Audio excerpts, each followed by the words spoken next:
Clarification. When I got into the rooms of NA, there were 4 or 5 addicts probably, but maybe 2 or 3 of them were clean that time. Later on, when I got clean, there were a bunch of addicts clean by then. So, you know, people sitting here are not offended. Also, sorry, मेरे को हिंदी में share करना sorry. Spirituality in action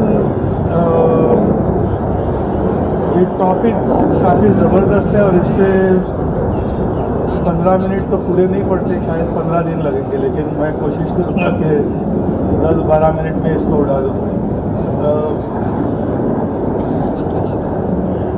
मेरे जैसा एक addict जब इस room में आया था पहले, तो it was just the pain of using, right, कि वो जो दर्द हो रहा था एडिक्शन की वजह से, उससे दूर रहने के लिए सिर्फ मेरे को यही चाहिए था कि मैं नशे से दूर रहूं.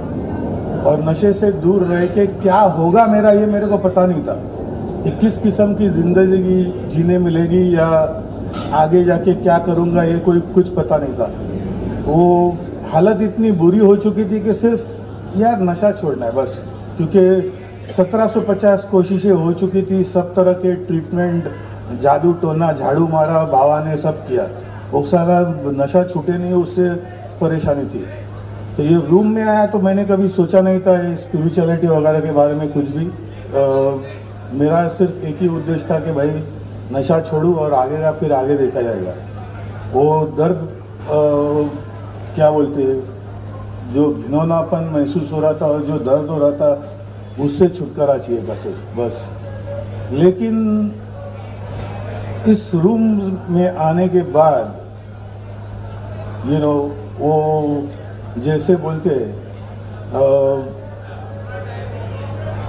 पता नहीं मेरा हिंदी का ट्रांसलेशन परफेक्ट है या नहीं, लेकिन ये स्पिरिचुअलिटी इन एक्शन बोलेगा तो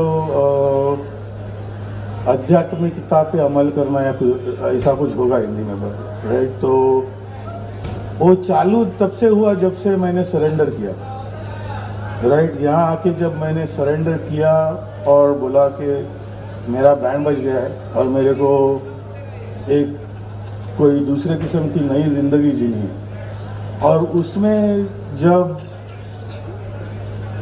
एक किस्म की क्या बोलते हैं उसको, नम्रता आके ये प्रोग्राम में आने के बाद, ऐसा नहीं कि फटाफट स्टेप्स वर्क करने को चालू कर दिया, लेकिन उसमें थोड़ा टाइम लगा, क्योंकि पहले बाकी क्लीन होने के बाद बाकी सब धंधे करने थे, नहीं कहीं जाके जुआ खेलो, ये करो वो करो, सब अड़ियलपना चल रहा था तभी. लेकिन वो फिर रिकवरी में जब पेन आया ना वापस, तभी ध्यान में आया कि भाई ये चलने वाला नहीं है इस किस्म का जिंदगी. अगर मैं इन सिद्धांतों पे अमल नहीं करूं तो मैं क्या बोलते हैं, I will continue to suffer, you know. तो विद दैट रियलाइजेशन, जब वो सीरियसनेस आया कि भाई मैं ये स्टेप्स वर्क करनी चाहिए, और मैं मेरे वो क्योंकि दर्द होने लगा था रिकवरी में, और मैं जाके स्पॉन्सर से बात किया, बोला यार 4th स्टेप करना है. बोलता है तू तैयार नहीं है अभी तक. तो मैं बोला क्यों? तो बोलता है तेरा जो उच्च शक्ति पे जो विश्वास है, वो कॉन्सेप्ट जो है ऑफ हायर पावर या God, you don't have it, तुमको पता नहीं है वो क्या है अभी तक, तो तुम आगे बढ़ नहीं पाओगे. तो वो एक झटका बैठा मेरे को.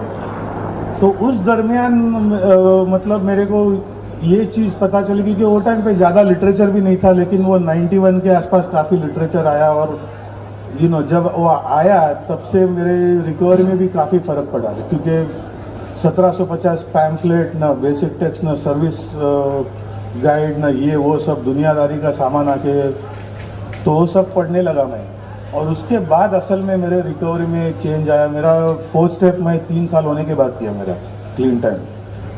तो तब तक पेन हो रहा था, अंदर दर्द हो रहा था, और यही स्टेप्स जो जब अमल करने को चालू करते हैं तो तभी वो स्पिरिचुअलिटी इन एक्शन है, जब स्टेप वर्क करने को चालू करते हैं हम. लेकिन वो समझना उसको वो क्या है, हर कदम क्या है, और उसको ढंग से समझना, मतलब पढ़ के जो मेरी समझ है वो मेरे लिए पूरी नहीं थी। तो काफ़ी टाइम जो दूसरे मेंबर्स थे अगल बगल का क्लीन टाइम, उन लोग के साथ बैठ के डिस्कस करना, स्पॉन्सर के साथ बात करना, झगड़ना मेरे व्यू पॉइंट के लिए, वो सब में से जो एक अंडरस्टैंडिंग आई ना, वो हेल्प किया उसको ज़िंदगी में अमल करने के लिए उसको। और वो स्टेप्स क्या है कि मेरे लिए, मेरे को पता चला कि जब मैं स्टेप्स वर्क कर रहा था तो वो स्टेप्स खाली मेरे लिए काफ़ी नहीं थे वो आध्यात्मिक बदलाव लाने के लिए, क्योंकि उससे शुरुआत होती है, लेकिन वो स्टेप जो है वो सिर्फ मेरे अंदर मेरी सोच बदल के मेरे अंदर एक किस्म का बदलाव लाती है, जो कि मेरा बैंड बजेला है, मैं बोलता है, फिर बोलता हूँ कोई उच्च शक्ति है जो मुझे मदद कर सकती है। फिर फोर्थ स्टेप में जाके इन्वेंटरी करके देखता हूँ कि क्या डिफेक्ट्स ऑफ कैरेक्टर, शॉर्टकमिंग्स वगैरह है और क्या अच्छाइयाँ है मेरी, और फिर उसको 6-7 में थोड़ा चेंज करने का कोशिश करता है। 9th में पहली बार कोई बाहर वालों से मेरा संबंध बनता है जब मैं अमेंड्स कर रहा हूँ, और फिर 12th स्टेप में कभी अगर मैं 12 स्टेपिंग करता हूँ तो मेरा बाहर वालों से संबंध बनता है वापस। लेकिन उसके बाद एक जो पूरापन महसूस होने के लिए मैंने देखा कि वो ट्रेडिशंस भी समझ के उनको मेरे ज़िंदगी में अमल करना काफ़ी ज़रूरी था मेरे लिए, क्योंकि वहाँ पे मेरे को पता चलता है कि मैं एक एने ग्रुप में या मेरे फैमिली में या मेरे काम पे या मेरे सोसाइटी में जहाँ मैं बगल वालों के साथ जीता हूँ, और मैं जाके वोट करूँ या मेरे सब डिवीज़न में कुछ फंक्शन है उधर पार्टिसिपेट करूँ, या कोई एसोसिएशन का फंक्शन है वहाँ जाऊँ, पार्टी में जाऊँ, घर में फैमिली के साथ डिसीजंस ले रहे बैठ के, उसमें मैं देखने लगता हूँ ये सब जो ट्रेडिशंस पड़े हैं उसमें से जो समझ आई है ना, उन सिद्धांतों का अमल जब करने लगता हूँ ना, तब मैं मेरे बाहर सोचने लगता हूँ। मैं अपने बारे में नहीं सोच रहा हूँ, अभी मैं एक कॉमन वेलफेयर मेरे फैमिली का सोचता हूँ। मैं वो हायर पावर का जो कॉन्सेप्ट है ऑफ ट्रेडिशन 2 वगैरह, वो भी मैं देखता हूँ। मैं डेट फ्री जीने का एक कोशिश करता हूँ, मतलब रिकवरी में भी बैंड बजा, ऐसा नहीं कि ये सब सिंपल था। ये सब सिद्धांतों की मदद से एक ज़िंदगी सुधारने की कोशिश, मेरे को कुछ संत भी नहीं बनना है, मेरे को अभी भी ज़िंदगी में मज़ा लेना है। कुछ मटेरियलिस्टिक चीज़ें हैं जो मुझे अच्छी लगती है, जैसे कि ढंग का घर हो, ढंग की गाड़ी हो, ढंग के कपड़े पहनूं, ये मेरे को अच्छा लगता है, और मैं कोई साधु बन के घूमना नहीं चाहता हूँ।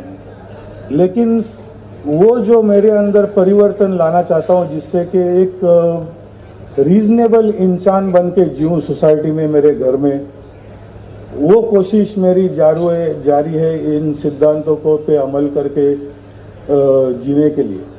लेकिन ऐसा नहीं है कि रिकवरी में ये समझ आने के बावजूद ये आसान है मेरे लिए करना, नहीं होता है, क्योंकि ज़िंदगी में सब जब ठीक चल रहा है ना, जैसा कि ढंग की नौकरी है, पैसा आ रहा है, सब घर में ठीक है यार, रिश्ते विश्ते सब ढंग के लगते, लेकिन वो मेरी कंडीशन, मतलब मैं कितना ढंग का हूँ स्पिरिचुअली, वो तब समझता है जब जाके पैसे का बैंड बजना रहता है या घर में कुछ वजह से कैसे उस सिचुएशन पे रिएक्ट करता हूँ या रिस्पॉन्ड करता हूँ, वो मेरे को बताता है कि मेरी हालत क्या है। मैं जाके मेरे बच्चों से बात करेगा तो उनका ओपिनियन क्या है मेरे बारे में, ये जब मेरे को समझता है कि वो मेरे को किस तरह से देखते हैं। जैसा मेरा बच्चा आके मेरे को एक दिन बोला कि तुम हमेशा मेरे को फटकाते रहते हो, राइट, हमेशा मेरे को बोलते हो गलत क्या है, गलत क्या है, कभी ये नहीं बोलते हो कि मैं सही क्या कर रहा हूँ करके। तो मैं उसको बोला कि भाई वैसा नहीं है, तू मेरा बच्चा है, I love you, I care for you, और मेरे को तेरे में बदल लाना है, तो मैं तुमको जो चीज़ें सुधरनी चाहिए उसके बारे में बोल रहा हूँ। उसका मतलब ये नहीं कि मैं तुमसे प्यार नहीं करता हूँ, या घर में बीवी के साथ कुछ बोलना, ये खरीदना है, वो खरीदना है, वो बोलेगी यही चाहिए। पहले मैं नट जाता था, तो अभी मैं सोचता हूँ यार it's not the end of the world. वो जो चीज़ आके अगर शांति रहती है घर में और मैं खुश हूँ तो ठीक, सब खुश है, मैं खुश हूँ। तो ये जो बदलाव आता है वो बदलाव मेरे लिए आज ज़रूरी है। मेरे को कोई जैसे बोला मेरे को साधु संत नहीं बनना है, लेकिन एक रीजनेबल इंसान बन के जीने की कोशिश इन सिद्धांतों के थ्रू मैं करने की कोशिश करता हूँ। और मैं यही बोलूँगा, मेरे में ज़्यादा फर्क ये लिटरेचर पढ़ के और डिस्कशंस करके हुआ है, और क्योंकि मैं दूसरी की समझ से जाने वाला आदमी हूँ नहीं। यूजिंग में नहीं सुना किसी का, मैं रिकवरी में भी नहीं सुनता हूँ। मेरे को पहले खुद पढ़ना चाहिए, खुद देखना चाहिए वो क्या लिटरेचर बोल रहा है, और मैं इन सिद्धांतों के साथ ही जीने की कोशिश करता हूँ, एनए के बाहर नहीं। और इस फेलोशिप के बगैर मैं जो हूँ मैं नहीं हो सकता था। Lastly, I would like to thank the Punjab area and everybody who's been in service, hospitality committee, merchandise, the convention committee, all that. You guys have done a great job. And यहाँ आके अभी 20 साल के बाद convention कर रहा हूँ India में, तो जो फेलोशिप ग्रो हुई है वो देख के भी मेरे को एक खुशी महसूस होती है, और ये दिखता है कि मैसेज कैरी हो रहा है और फेलोशिप ग्रो हो रही है। So NA is working still. With that, I would like to thank you all for patiently.